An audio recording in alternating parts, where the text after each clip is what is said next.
Hello everyone, কেমন আছো তোমরা? আশা করি অনেক ভালো আছো আর অনেক ভালো থাকো এই প্রার্থনা করেই আজকে নতুন ভিডিওতে তোমাদের জানাই অনেক অনেক স্বাগত জানাই তুলিকা সান্যাল প্রোফাইল ও দা ওয়ার্ল্ড অফ তুলিকার পেজে। আজকে যদি সব বাঙালিদের কাছে শোনা হয় যে what is your favourite food, তা সবাই হয়তো বলবে my favourite food is fish. তা সত্যি বেঙ্গলি ট্র্যাডিশনাল সেই ফিশ কারি আজ তোমাদের সাথে শেয়ার করতে চলেছি। আর যার colour, what is your colour, সে কালার তো দেখবেই, সেই কালার হবে ইজ বিউটিফুল। আর চলো, আজকের ভিডিও হচ্ছে কাতলা মাছ আলু দিয়ে, আর দৈনিক কি রান্না করছি সেটাও তোমাদের সাথে অল্প অল্প শেয়ার করব। হচ্ছে বেগুন ভাজা, হবে আলু ভাজা, হবে আমাদের ফেভারিট মসুরির ডাল, আর ডালের পাতে ভাজা। এ তো আমরা প্রত্যেকে খেতে ভালোবাসি। আর প্রত্যেকে যেমন এখন সেই নতুন ইয়ার জন্য আমাদের নকিং অ্যাট দি ডোর একেবারে এসে গেছে। আর এই নতুন ইয়ারে উদযাপন করার জন্যে আমরা যেন প্রতিনিয়ত ভাবছি, আহা, নতুন ইয়ারে চারিদিকে বাজি, চারিদিকে অনেক সুন্দর সুন্দর মুহূর্ত কাটাবে, সেইগুলো আমরা দেখার জন্য মুখিয়ে আছি।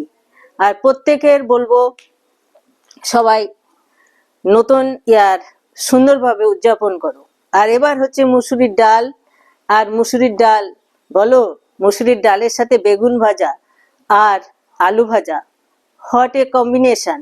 সত্যি কিছু কিছু খাবারের সাথে কিছু কিছু জিনিস খুব ভালো লাগে, আর ভালো লাগে বলেই আমরা রান্না করে থাকি। এরপরে হচ্ছে বাঙালির ট্র্যাডিশনাল সেই ফিশ কারি। আর যা আমরা পাতে না পেলে ভাবি, কি যেন খাইনি, কি যেন খাইনি, কি যেন খাইনি। সত্যি এমন অনুভূতি হয়। সেই ফিশ কারি আজ তোমাদের সাথে শেয়ার করতে চলেছি। আর দেখো, কাতলা মাছটা খুব বড় সাইজের ছিল, আর পিসগুলো ঠিক পরিমাণ মতো সাইজ। আর তাই দিয়ে হবে আমাদের আলু। আমরা বাঙালিরা আমরা মাছের সাথে আলু খেতে পছন্দ করি। এরপরে দেখো ডাল নামিয়ে দিয়েছি, এবার মাছ ভাজা শুরু হচ্ছে। আর মাছ ভাজা হয়ে গেলে রান্নাটা অনেকটা মনে হয় এগিয়ে গেল, হয়তো তাড়াতাড়ি রান্নাঘর থেকে বেরোনো যাবে। আমরা যেমন রান্নাঘরে ঢুকি খুব সুন্দর আনন্দ নিয়ে, আর পরে ভাবি কখন শেষ হবে, কারণ আমরা বাঙালিরা এক পদে হয় না, আমাদের নানা রকম রেসিপি খেতে আমরা অভ্যস্ত। আমাদের যেমন ডালের পাতে দু রকম ভাজা চাই, মাছের পরে চাটনি চাই, আবার চাটনির পরে একটু মিষ্টি মুখ, পায়েস হলে কেমন হয়। আর এখন তো নলেন গুড়, আর নলেন গুড়ের পায়েস, ও হো, মনে হয় দুপুরটা জমিয়ে খেয়েছি। আর সেরামি জমজমাটিয়া রান্না তো শীতকালে সবার ঘরে ঘরে হচ্ছে। আর সবাই খুব সুন্দর পিঠে পার্বণ করছো, আর দেখছি ফেসবুক থেকে, আর ভাবছি, ও হো, শীতকাল তুমি জিও জিও।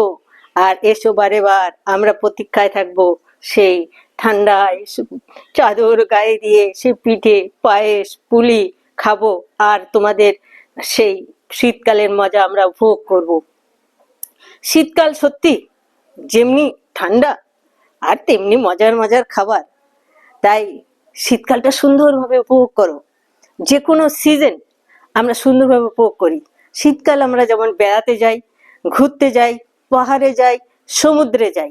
আবার কেউ কেউ অনেকে ভালোবাসে যেন নির্জন স্তব্ধ, যে সবুজে ঘেরা পরিবেশ, জঙ্গল ভরা একটা সুন্দর পরিবেশ, যেখানে গেলে যেন মনে হবে মন খুলে অক্সিজেন নিচ্ছি, জীবনটা যেন ধন্য।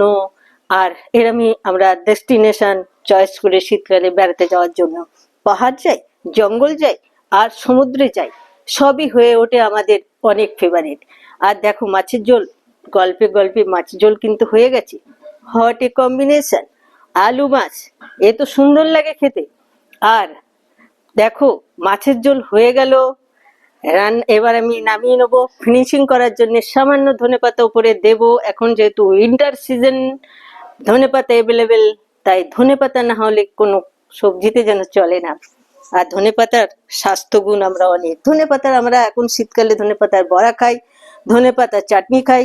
আর সুন্দর সুন্দর রেসিপি নিয়ে আবার আসবো। আর তোমরা আমার ভিডিও অবশ্যই দেখো, ভালো লাগলে অবশ্যই দেখার শেষে একটি লাইক কমেন্ট করতে ভুলো না। তোমাদের লাইক কমেন্ট আমার পাথেও। আর দেখো কালার, দেখো ফিনিশিং কালার, দেখো যা দেখলে মনে হচ্ছে আহা, বাঙালির মাছের ঝোল জন্য জমে উঠেছে রান্নাঘরে।